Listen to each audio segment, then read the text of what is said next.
Hi guys, I'm Good Guy Griffo, and welcome to another video covering the basics of Overwatch. In this video, I'll go over any words or terms I or other people just throw around in the community that may not be known to the majority of the player base, and explain their meaning. I've got a lot of comments asking what some of the words and terms I use mean, so this video is for the majority players who are just looking to get better at the game that they play for fun. But, if any of you enjoyed the video or learned something new, why not leave a like and subscribe? It doesn't cost you anything and it helps my channel grow. Let's start by going over all the words that I have listed down, and if you think I've missed any words or have any questions, please let me know down below in the comments. Peel/peeling. This is by far the most asked about word, at least in my comments, so I find it fitting to cover first. Peeling is the act of using your abilities and resources to save and protect a teammate. Think a D.Va using defense matrix on a tracer in the backline, or Ana sleeping an enemy that got too close to her ally.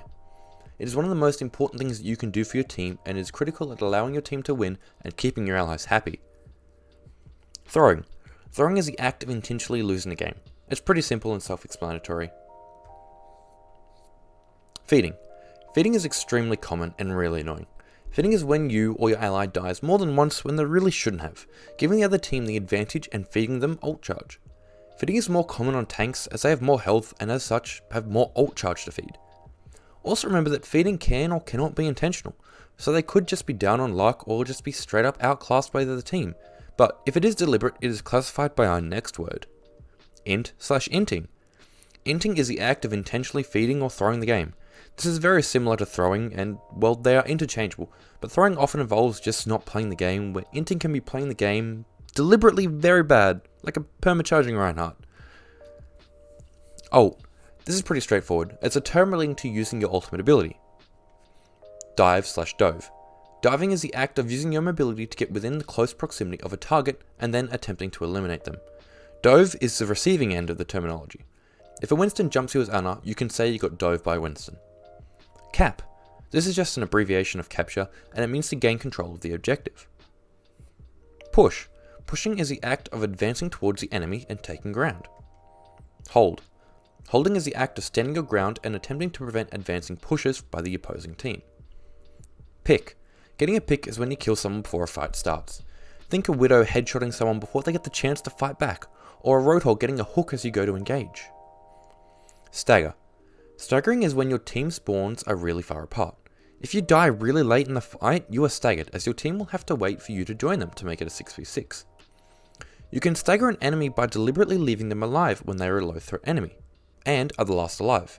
These targets are quite often Mercy or D.Va, and the other team can just leave them alive for as long as possible before killing them the second the team comes to save them. Dry fight. If you ever hear someone in team comms or team chat ask for a dry fight, this means that they want your team to use no ultimates in the next engagement. The purpose behind a dry fight is to get as much ultimates out of the other team as possible to increase your chances winning in the next fight. Ult economy. This term refers to the ultimates available to the teams at the time. The team with more ults before a fight starts has a better ult economy. Ult efficiency. This term refers to how many ults are used to win a fight. Using all 6 ults in a fight where the enemy team only uses 2 to none is bad ult efficiency, but using 1 more or less than the other team and winning is good ult efficiency. Ult tracking. This is the act of tracking the ultimate percentages of the enemy team. This is very difficult and requires a lot of experience, but allows you to estimate the other team's ult economy. Okay guys, that's all the words and phrases that I have written down to cover, but if you think I have missed something, don't be afraid to let me know down below in the comments, and I'll do my best to explain it. My next video will be Know Your Role episode 4, so make sure you subscribe to see when that comes out. Till next, see you then. My phone lights up, but it's never you. I can't help but feel so lonely, and all these things that I can't undo.